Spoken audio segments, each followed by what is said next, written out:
What the dog doing?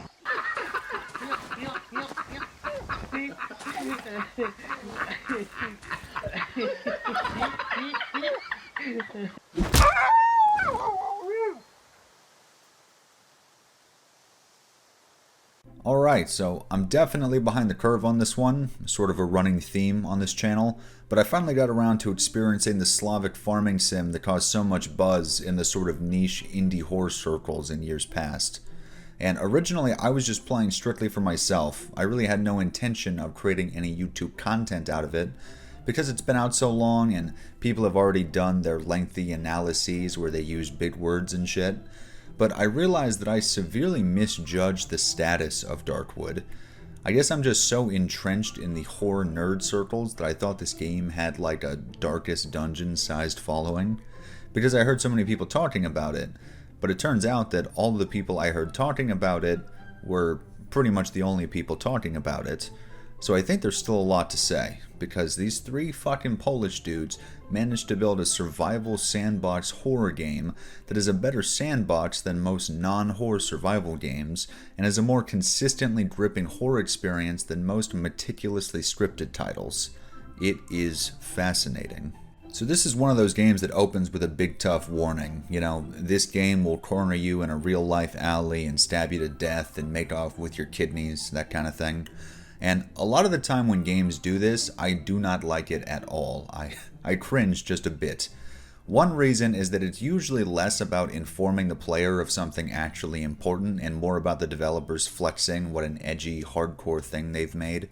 And another is that this kind of warning and the design philosophy that comes with it is often a veil for the developer neglecting to give the player decent guidance or basic quality of life features so they can just pretend that their game is actually better for it. Miraculously, neither of these is the case with Darkwood. They tell you that you won't be led by the hand, which is only really true in the best ways, and they tell you to be patient, which is genuinely pivotal advice, especially if you're a fucking spectrum-dwelling ape like myself. Let's start with how this game knows exactly how to ramp things up in a way where you should never be left behind. Even if you've played games with a similar perspective or vibe or gameplay loop to Darkwood, you've never played something actually like Darkwood, and the devs were aware of that. Despite their insistence that you won't be babied, they give you a very generous tutorial section to learn your fundamentals without wasting resources, a very well-established home base that communicates pretty much everything you'll need to do from sight alone, 2 very easy nights at the start of the game to give you time to gather resources and build some confidence, followed by free trade currency just for not dying at night, and a period where time freezes and allows you to work on your home base for as long as you need to, every single morning. That's on top of the generous shortcuts you'll unlock throughout the map, how easy they made it to transport your items to new home bases, and how forgiving the standard difficulty is with regard to death. That is to say, very forgiving. Death is little more than a minor inconvenience the majority of the time, and it's pretty much inconsequential when you die in your hideout. And maybe none of this even sounds very nice or special, but this is the kind of stuff that a lot of non-horror survival games won't bother to give you. And they're not the ones strapping angsty warnings to the front of their games.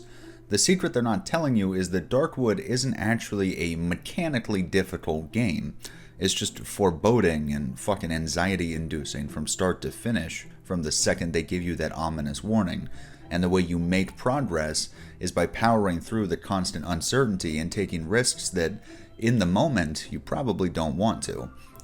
Now, if you've genuinely never played a game that didn't spell everything out for you, then Darkwood is going to be a tumultuous stepdad kind of experience. But for most of us, you come to realize that it's just a matter of setting goals and solving problems at a surprisingly simple and grounded level. Let me do a very quick summary of the gameplay loop in case anyone is completely lost in the sauce, then I'll explain what I mean. After being indoctrinated by frankly one of the best tutorials I've seen in a video game, you're dropped into the first of 3 regions with one overarching goal: find the guy who stole your shit.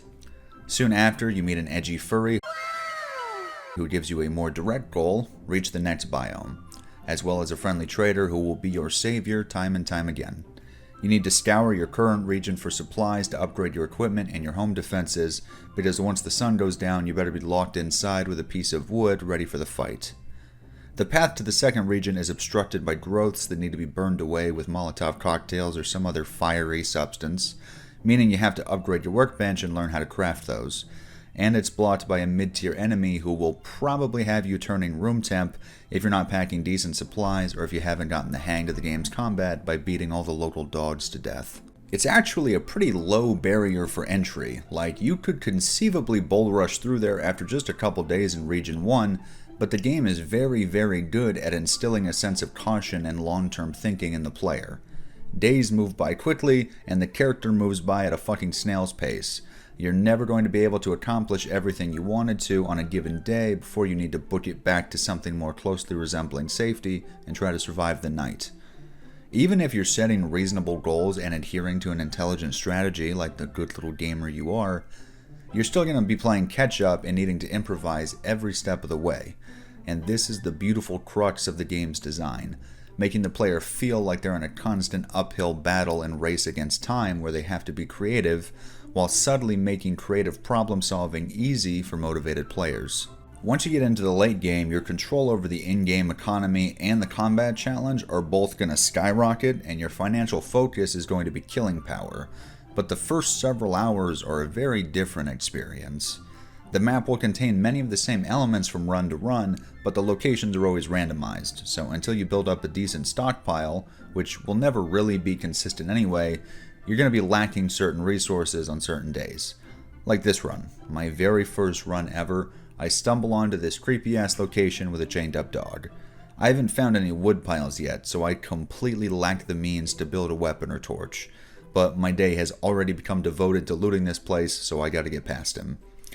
Originally, I thought I should try to slip on the Nikes and juke him out, but then there's the chance he corners me inside and I gotta tank some hits. I'm already anticipating a long night and I don't want to spare the bandages or risk dying here and not having the time to recollect my shit before nightfall, because literally all of my metal for creating traps is being carried on my person for some god-awful reason.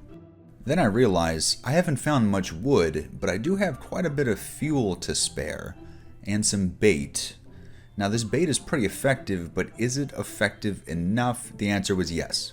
Yes it is.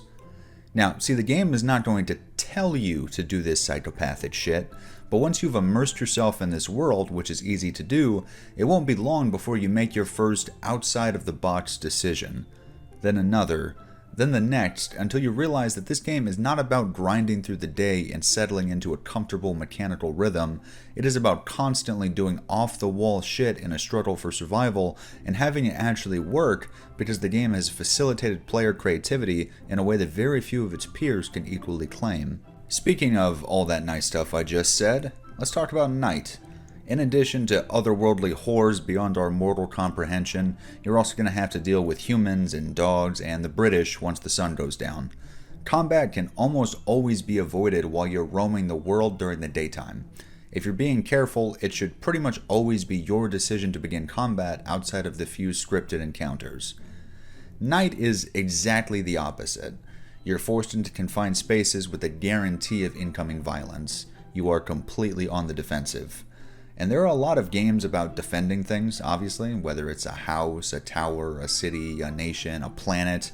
I really haven't played one where the stakes felt as high as they do in Darkwood, though, which is ironic considering, like I mentioned, the penalty for dying in your hideout is practically non-existent. The darkness, for which half of this game was named, is truly suffocating at night.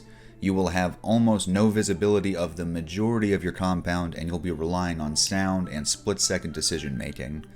You can set traps that will alert you of an enemy's general location, wait for them to start tearing down your barricades, just listen to the pitter-patter of their little feet, or leave a trail of gasoline through your entire house and burn everything at the first sign of trouble. This place is your oyster, and you will need to get scrappy. I highly recommend slapping on that cheap pair of headphones for this one. The soundscape of Darkwood is beyond fucking impressive. Moving into the presentation and narrative section, I think I have to take a pretty light-handed approach this time around. I want to note, I am not the kind of guy who cares about spoilers. When I'm in the bookstore looking at the sci-fi smut or whatever, I open them up and I read the last page. It's just who I am. Learning certain plot details, whether minor or major, does not impact my enjoyment of a piece of media at all. You could not pay me to give a shit. At least that's how I was. But having been able to play Darkwood almost entirely blind, and having forgotten pretty much everything from the reviews of years past, it is very clear to me how important the slow burn unveiling of this world is to the experience. The nature of Darkwood's narrative presentation is such that there's virtually no disconnect between gameplay and story, and very little disconnect between our nameless, faceless characters' experience and our own. That toilsome, unhurried manner in which the game unfolds itself for you, it really is like you're earning special information that you're not even supposed to fucking have. It's a feeling that was almost entirely new to me, and I do not want to deprive anyone of that without immense warning. So, speaking of warning, I could very well imagine making a follow-up video for Darkwood that is extremely narrative and art design focused, where I spoil everything in detail and offer a bunch of retarded personal anecdotes or whatever, and it would be awful and like twice the length of this video, if by some miracle there's any interest in that. So I'll keep an eye on the comments and see what the people demand. But what I think I can break down for you guys without spoiling anything important is how Darkwood handles choices. Like you'd probably expect from a game that looks and sounds and feels like this, we're not exactly dealing with a Fallout 3 style morality system. Now, I think the bar has been raised quite a bit in terms of video game storytelling since Darkwood hit early access in 2014. That sort of Spec Ops The Line style of forcing a player to do bad things and then telling them they're a bad boy for doing it was very much still in vogue at the time this game was being written. And so was the general flair of obnoxious nihilism that still permeates much of popular culture today. Beautifully, despite the obviously dark tone of the game, Darkwood does not try to guilt trip or force a sense of tragedy upon you for shit that was going to happen regardless. Even if you do make what was probably not the best call, it just happens. That's how it is, I guess. The game doesn't reinforce you in your choices and tell you that they're simply made for the sake of survival either. You are left to wonder if you did the right thing. No one can pass judgment on that but you. When the developers told you there'd be no hand-holding, I think the only area where they really meant it was with regard to how you move through the story. Like we've gone over, how to thrive in strictly gameplay terms is pretty intelligently signposted to the player, but how much of the lore you uncover and how informed your decisions will be is entirely dependent on your own research and how deep you care to dig. The intensity of the game would have made it very hard for me to kind of coast by on cruise control, completing quests like a good boy, because I did not trust a single thing or person in this world, and I took nothing at face value. Some players could very easily be exactly the opposite though, just wanting to get through the despair and moral ambiguity and finish their personal quest. If you're not big on questioning things, you genuinely could have made it through this entire game without even realizing there were choices to be made. It truly is that subtle about most of its writing.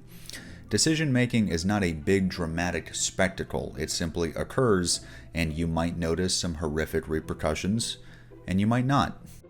Alright, hate criminals, it looks like this one will be pretty succinct. I think I've done a halfway decent job of laying the game out in detail without spoiling anything that matters. Again, I'm genuinely open to a more in-depth follow-up, so don't hesitate to let me know what you're looking for in the comments. I also want to let you guys know to expect a bit of a lapse in uploads coming up now. My real life is about to get busy as shit, so I won't be gone for several months or anything, but don't be surprised if the gap between this video and the next is wider than usual. I will miss you all dearly. With that said, have a good one. I'll talk to you guys later.